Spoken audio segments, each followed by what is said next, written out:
Hey YouTube, this is Serious Lupus and I got a few different things to show you today.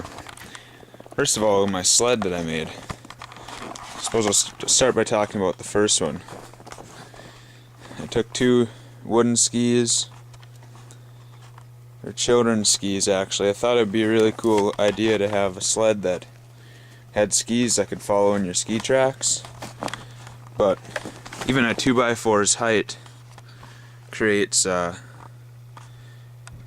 bad center of gravity because your load is sitting too high, and then I broke it too, but it tipped over all the time. I pulled it on its side more than right side up, so once you actually have a large amount of things sitting on that piece of plywood.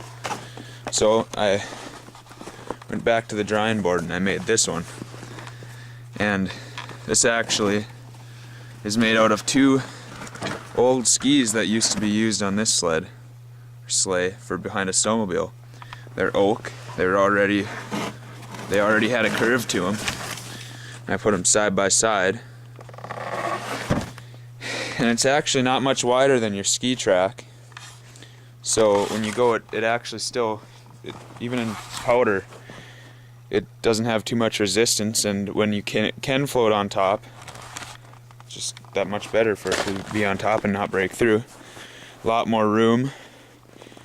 The cargo will be right on the ground basically, and I've used it, pulled it probably about 6-7 miles already, and it works great. I'm also out here, even though I'm a skier and I've been a snowmobiler and an outdoors person, love the winter, I'm getting a little bit antsy for spring because I want to expand my gardening stuff. So I got a bunch of logs here that I peeled. I was thinking of using to make a small cabin, but I'm going to use popple instead of Bomagillion for that. This stuff is a little bit soft, but I'm going to have a few different styles I'm going to try out. Since it's my first time really trying to make these, I got some 4x4 poles like these, and I'm going to work on making them a little bit straighter. My first ones weren't the best, but I want to kind of move on so I can maybe come back and fix them later. And then, you know, they manufacture these, and I don't know how good, you know, these are treated. I don't know if that's very good for your vegetable garden, but we got those from somebody, and so I'm trying to replicate that with logs. This is elm. I don't have much of that, and it's kind of hard. It's pretty hard wood, but I'm gonna probably try some of the Bomagillion, and anything that's more than 3 inches I can do that, just flatten off each side. And this is another 4x4, and since I've peeled these, I don't know if I'm gonna square them off or not.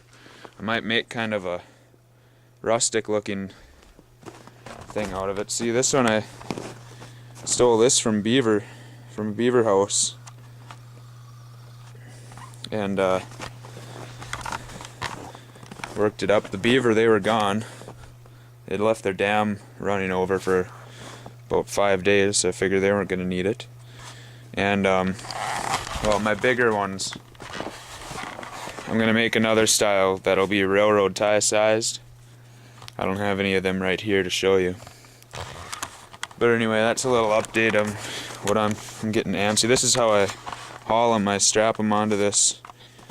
Sled's supposed to have a wooden platform on it, but it was just in storage. We haven't used it for a long time. It's really more of an ice fishing thing. And so I just put a log right on these bars and secure it. Pull it behind the snowmobile, but now I gotta fix I pulled it home with a rope, but I broke the hitch. But anyway, it's an update. I'm trying to resurrect old things. This trailer it looked complete, but it was rotten, so once I tried to use it, it broke up. So, anyway, this is Serious Lupus giving you an update on what I'm doing.